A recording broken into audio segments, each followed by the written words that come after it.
one thing I can say is that the South African government itself is not in any way complicit in some of the attacks suffered by Nigerians in South Africa, and are ready to cooperate to address this. And whoever Mr. President nominates as foreign minister, I think an additional mechanism that can be put in place is a hotline between the Minister of Nigeria Foreign Affairs and the Minister of South Africa to be able to react immediately to any crises, attacks, or whatever in South Africa. And this is absolutely important. Speed of action, and also for the South African police to know that there's oversight regarding how they engage with Nigerians in South Africa. On training, Your Excellency, we also have a training challenge, and we've been able to strengthen the Foreign Service Academy based in Lagos. But clearly that's an area that a lot more still needs to be done. And Your Excellency, possibly the most important thing is the need to bring the Foreign Service, the Foreign Ministry, the whole architecture of our foreign policy up to the 21st century, to be fit for purpose for the 21st century. And with that in mind, I started the process of a desk-to-desk gap analysis of the ministry, agencies, and all our embassies around the world, and to look at the human resource needs and gaps, the work procedure, ICT, the whole gamut. And the purpose of this, which will be done with a consultancy firm and other specialists, is to now have a roadmap for the modernization of our foreign service, really, and our foreign policy architecture. Your Excellency, with regards to foreign relations, Mr. President Muhammadu Buhari has really shown himself to be one of the strongest brands that this country has on the foreign scene. And we see that he was appointed as the anti-corruption champion for the African Union, and also as the chairman of the Authority of Heads of State of ECOWAS, notwithstanding the fact that he was a bit reluctant because of his workload to accept, but they insisted that he should occupy those very key positions at this particular moment in time. And I was able, with the ministry, to support him in those positions in building an African consensus on fighting corruption on the continent. And in his capacity as chair of ECOWAS, Authority of Heads of State, I also personally went as his envoy and under his direction and guidance to Guinea-Bissau, where we shepherded them through a very tricky situation, almost leading to a civil war, through legislative elections, forming a government, and now preparing for presidential elections. He sent me also as an envoy to Mali to broker peace between the competing presidential aspirants in that country, and now there is peace in Mali at that level.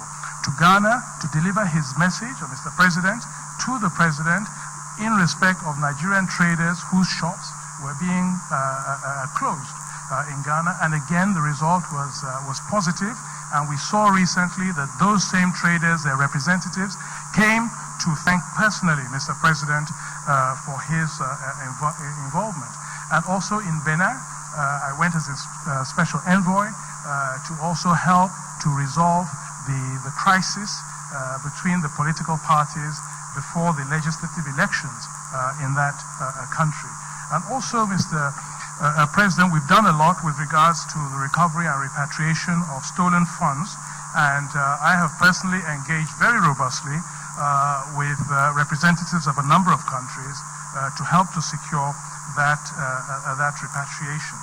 And finally, Mr. President, I was also able to sign an agreement with the United Nations to employ young Nigerians under a special program as junior professionals in the UN. And we're going to roll this out and have more of our young children working, starting off their careers with the United Nation. And also, I was able to engage with a number of countries to ensure that Nigeria presented a candidate unopposed as President of the United Nations General Assembly. And again, that was successful because we now have a Nigerian that will take over, our permanent representative in New York, as the President of the General Assembly. And finally, Mr. Chairman, absolutely the last, I don't know if it's really an achievement, but 3.5 years ago when I started this job, all my hair was black, but now it's all gray. Thank you very much, Your Excellency. Thank you very much. Before I call on my distinguished colleagues to make their contributions by asking questions, I think I would like to start. About 2.5 weeks ago, I had, 3 weeks, I had an occasion to speak to the acting High Commissioner or Ambassador of South Africa here in Nigeria. And I expressed our displeasure at the rate at which Nigerians are killed in South Africa, even by the police authorities. And I told him we are not going to take it anymore, and I want to stand on that. This citizen diplomacy we are talking about, I think we are weak in it. The way we are killed in South Africa, maltreated in Ghana, is replicated almost everywhere. And pretty soon, until we are able to arrest this situation, Nigerians will face this kind of situation in almost every country. So, what do you think you can do differently to bring this citizen diplomacy to a reality that Nigerians are respected? If a Nigerian commits or alleged to have committed a crime in South Africa, the police should take the necessary steps. In fact, I have written to the Ministry of Foreign Affairs here in Abuja, asking the ministry to give me all the names of Nigerians killed in South Africa. We are writing to the Parliament of South Africa.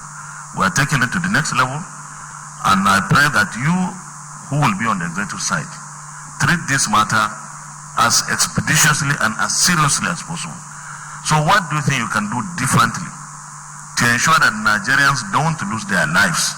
Even when they commit mistakes or crimes, alleged crimes, there are processes. Killing is not supposed to be the last resort. So what do you think you can do differently? So take note of this question, and then I will call Senator Mohammed Sani Musa, Senator Abdul Fattah Buhari, Deputy Senate President first. You raise your hand. And then Sani Musa and Abdul Fattah Buhari. Thank you, Mr. President, respected colleagues. Once again, I want to thank Mr. President for your nomination. It's a good nomination. Order. You're a very, very decent man, and you've done well as Minister of Foreign Affairs, just listening to the achievements that you've reeled out. While preparing to answer the question posed by the Senate President, I just want to clarify a little bit. When you said that the South African government was not complicit in these killings, I just thought you should know that as a government, they have an obligation to protect the lives and the properties of Nigerians in South Africa. So it is not enough, it is an excuse that these crimes purportedly were committed by people without the backing of government. That is no justification whatsoever. Now, moving from there, you've also addressed the other area I want to talk about. That is the treatment meted to Nigerian citizens by our embassies abroad, most especially the U.S. Embassy, in Washington, D.C., and I believe, I don't know what you call it, the consulate in Ottawa, because I was, not too long ago, I was I watched a video clip of some Nigerian citizen who had traveled almost 4 hours from where he resided in Canada to, I believe, Okawa to have just a Nigerian passport renewed.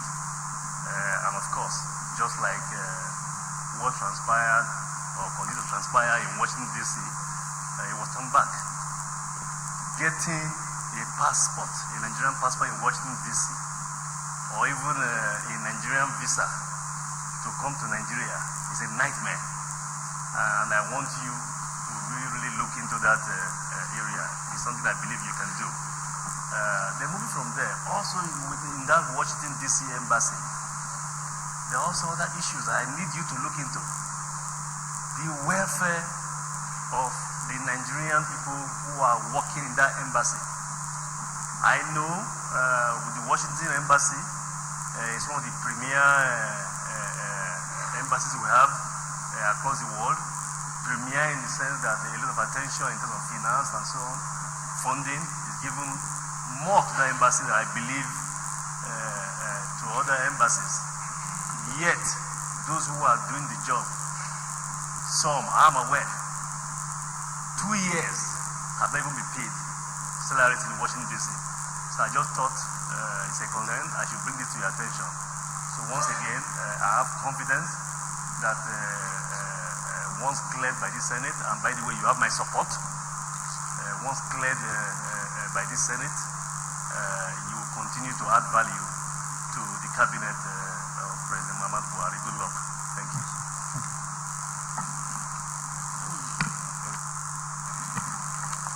Thank you, Mr. President.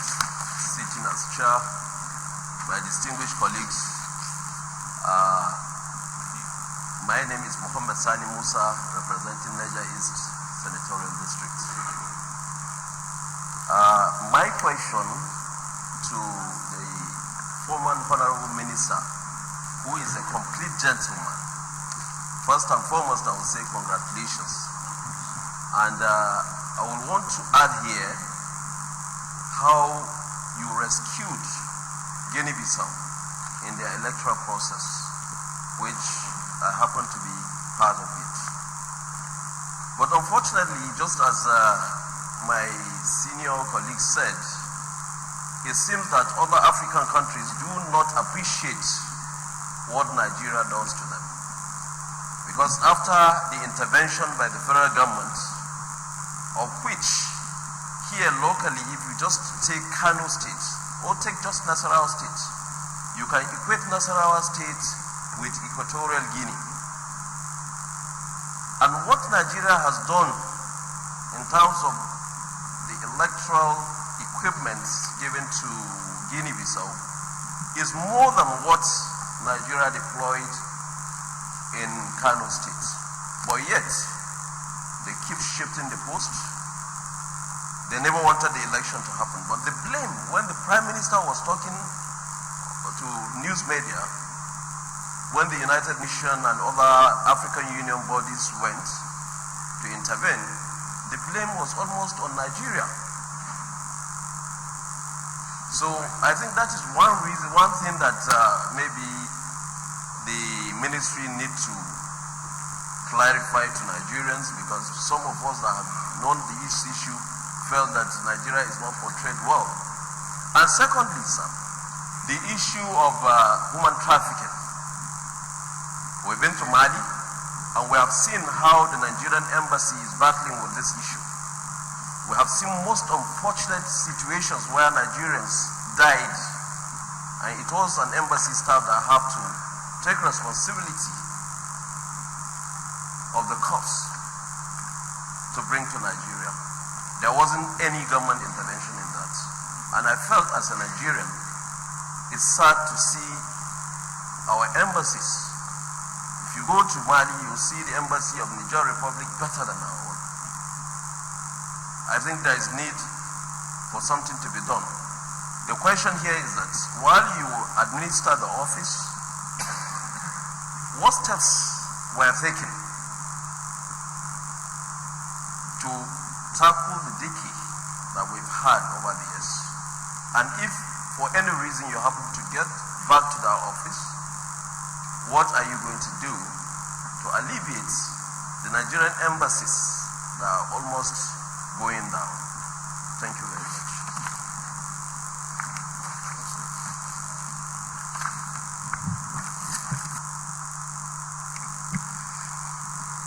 Thank you, Mr. President, sitting on the chair, my respected colleagues, Buhari Abdul Fattah Oyono. Congratulations, Mr. Nominee, but I have two questions for you. One, if you apply for a Chinese visa at the Chinese embassy,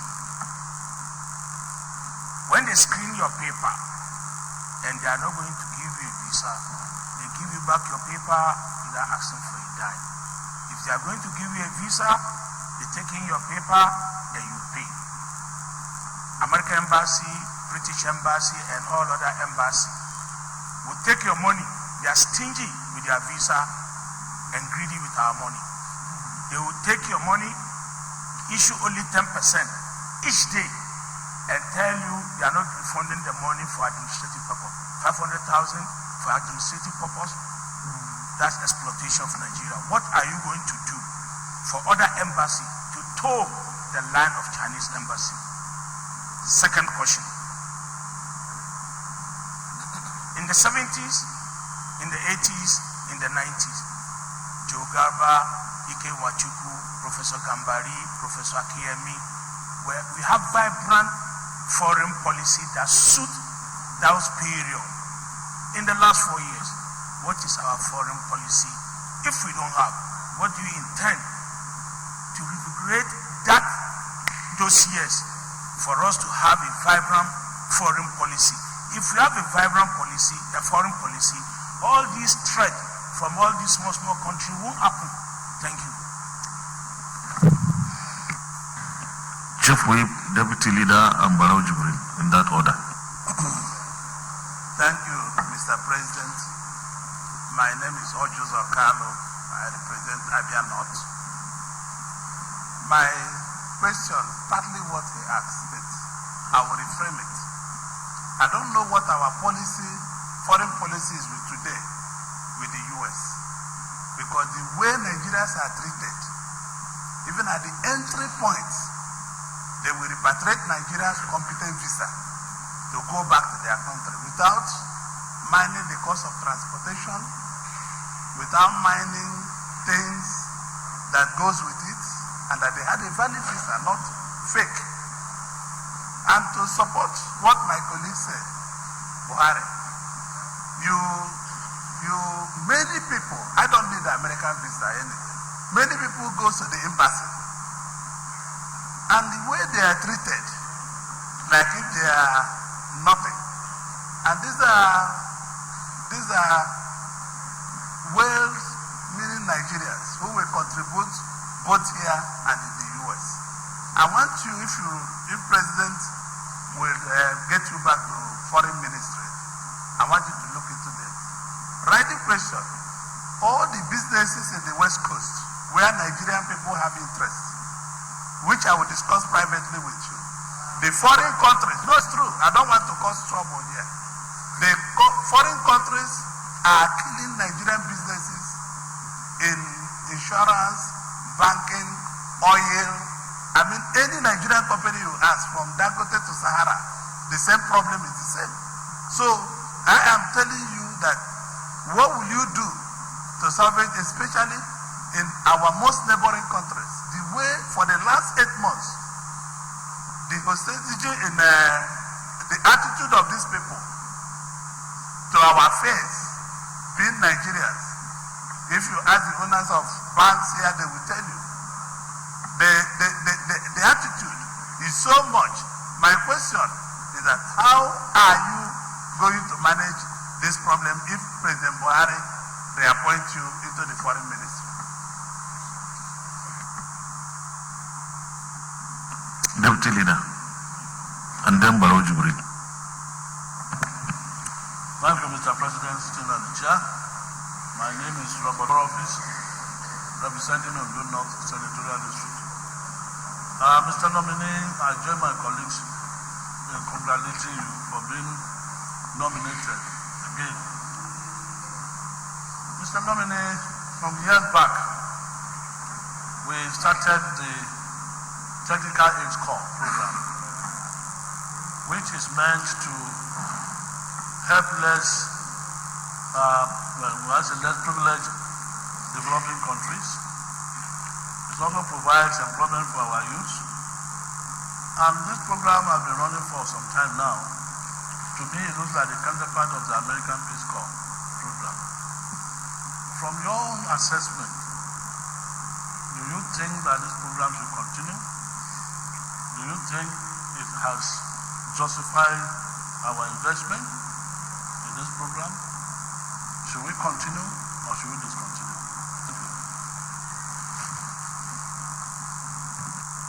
You can respond to the questions, please.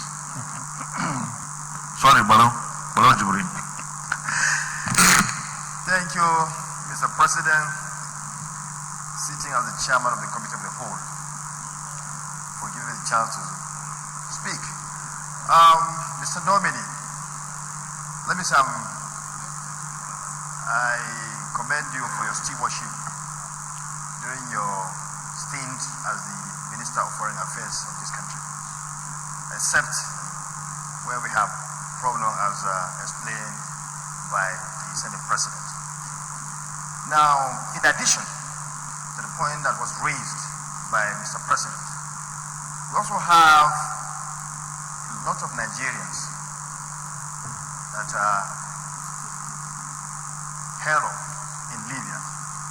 You did very well by repatriating so many of them some months ago.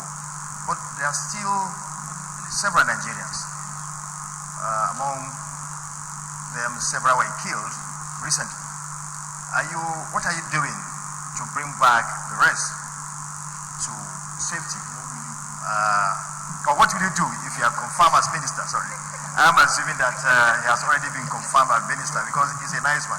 So I'm saying, assuming you get back your portfolio as a Minister of Foreign Affairs, are you going to make sure that the rest that are there will be repatriated back to the country, which is really, really necessary? Thank you.